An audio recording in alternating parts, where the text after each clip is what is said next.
Hey guys, Ben here. Just wanted to drop a little video across because Games Workshop have released an FAQ. So on the Warhammer community page, you can go over there now and see this article, Discover the Latest Rules in Blood Bowl's new FAQ.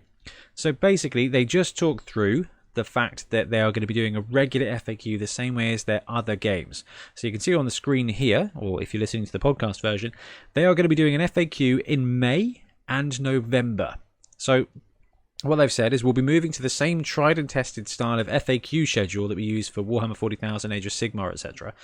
This means there'll be 2 updates a year in May and November, so that we can ensure every player has the blessed Blood Bowl experience possible.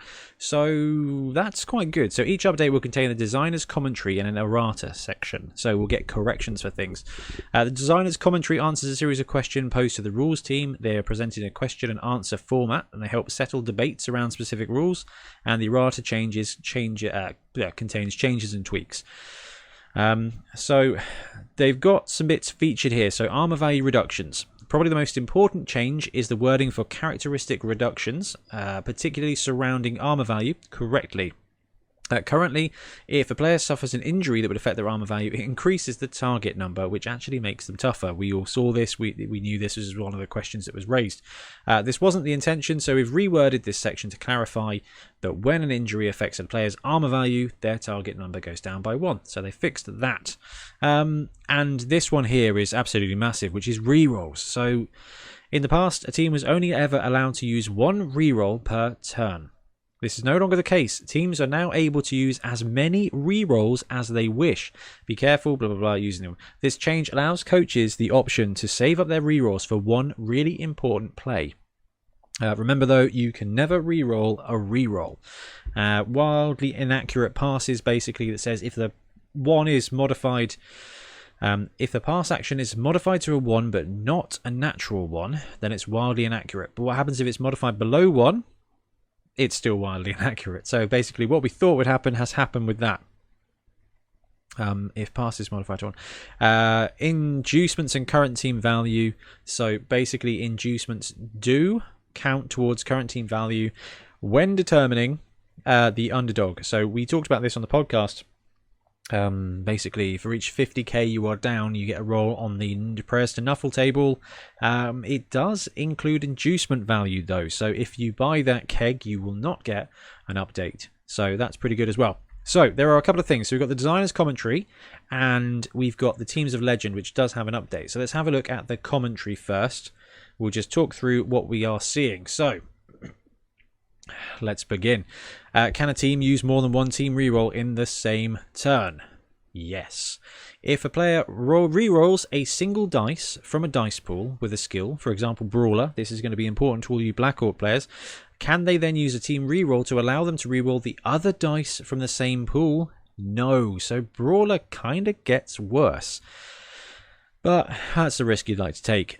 If a player with PA 1+, so if a player is passing and they have got a 1+ passing, after modifiers, scores a 1, is it still accurate? Yes. So a 1 is not an auto fail. A natural 1 is always going to be a fumble or, worse, potentially. I think a fumble is always going to be a fumble. But if you've got a passing 1+ and your result is a 1, it's still accurate. So that's insanely good. After purchasing inducements, do you add the value of the inducements to your current team value when recalculating your current team value to determine which team is the underdog? Yes, talked about that one already. During the determine kicking team step, does the team that wins the coin toss automatically become the kicking team, or may they choose to be? They may choose. So that's old school. You roll off or kick a coin, flip a coin. The winner gets to choose to kick or receive, so that is good. That strategy is still in there. During a blitz result, if a player receiving the team is knocked down, does it end the blitz? No. That's good to know as well. The blitz kind of changed anyway. During a blitz result, can I use a team reroll? No. A kickoff blitz is not a team turn. It represents the team turn springing into action. So you can't use a reroll, but if one of your dudes get knocked down, it's still fine. The rules for team turns state that a team turn ends when all eligible players have been activated. However, the rules for player activation state that coaches are not obliged to activate every player.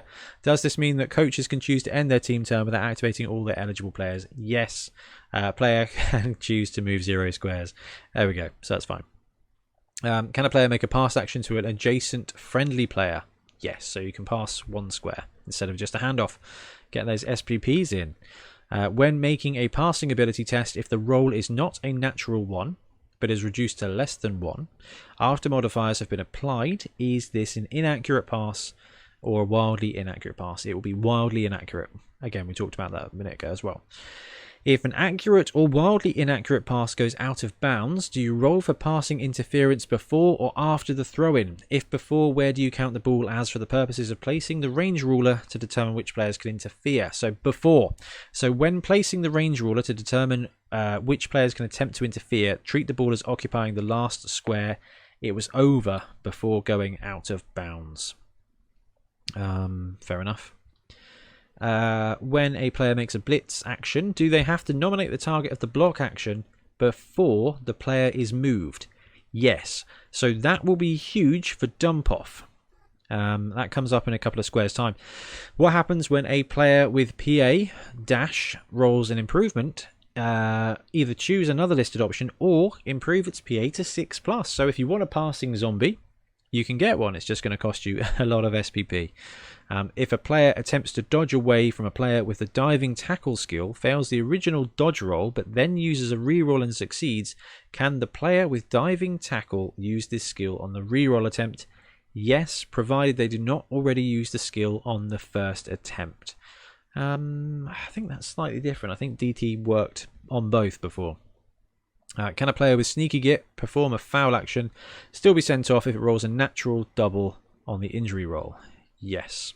Okay. When a player, there we go. When the player with the dump off skill is nominated as the target of a blitz action, when do they make their quick pass? As soon as they are nominated. So that passing 3+ does not go to passing 4+ unless they're already being marked. That's actually really useful for Dark Elves. Although Dark Elf coaches out there, I 100% recommend never leaving your ball carrier open.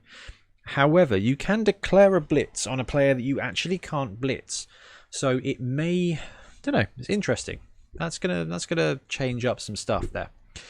Brawler states that the player can use this skill when making a block action on its own, not as part of a blitz action. Can a player use it if he is assist? Yeah, on its own means part of a block instead of a blitz. So a Black Orc with an assist can still use it, although cannot re-roll the spare dice if they re-roll it now. So that's interesting. Can a player with grab choose not to use it if they want? Yes. Remember, skills and traits marked with asterisks are compulsory, other ones are not. Fine.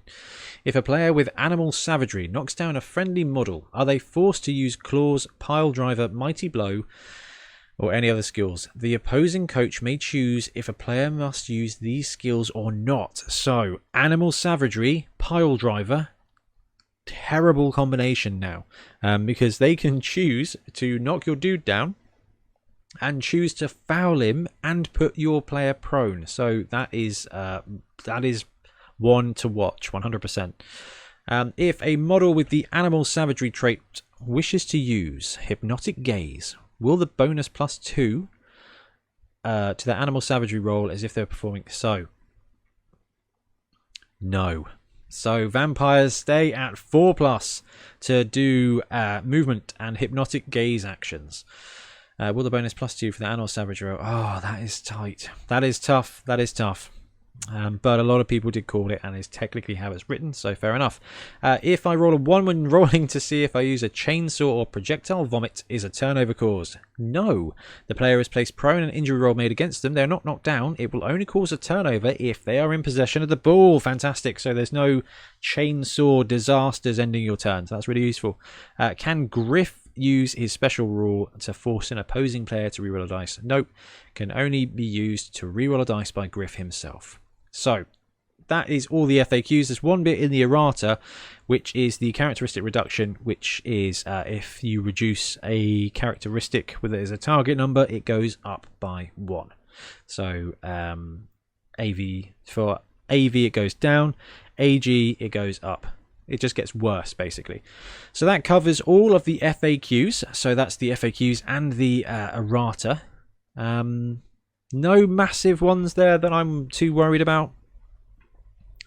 Apart from, of course, being able to use unlimited rerolls, with the rule that you can only use a reroll. You can never reroll a reroll. So that is the big one for me. Not being able to use reroll to reroll the dice you didn't already reroll with Brawler is also quite big. I mean, let's face it, how many rerolls would a reroll roll if a reroll could reroll rerolls? So during a blitz result, nothing there. Pass is fine. So vampires didn't get the cheeky boost that we were kind of hoping, but it does mean that zombies can now level up to passing machines out of a cheeky 6+. Alright, that's fine. The other thing that we do have to mention is that they updated Teams of Legend again. All I can see is they fixed that agility skill on Khemri, or the Tomb King's team. So your anointed blitzers are now general strength, agility, passing. So that's just corrected that, which I think makes a lot of sense, and we were expecting to see that. So with all that in mind, actually, I like this. I like this format. Let's bring the article back up. I like the format. I like that we're going to see it more often. Or at least we know when things are going to be FAQ'd. Now, let's talk bigger picture here for a second. The NAF now get a lot of stuff clarified, and players outside of the NAF in the greater Blood Bowl world are now going to get all the FAQs and stuff they think. So if they're getting 2 per year, let's just be optimistic here, guys. Let's say we get 4 spikes. January, March, FAQ, or February, April, FAQ. Basically, it means we're only going to be playing with a spike or some new rules now for a few months without it being corrected if there's any dodgy wording or anything. Which, not saying Games Workshop released a lot of stuff with dodgy wording, but it's been 2 weeks and we've got an FAQ. So we wanted the FAQ, we've got the FAQ. Big fan. Just wanted to pop this update up there so you could catch up, and yeah, let me know your thoughts in the comments. Get in contact, let us know what you think of the FAQs. I'm pretty alright with it. Thanks for watching and listening, guys. We will see you again soon.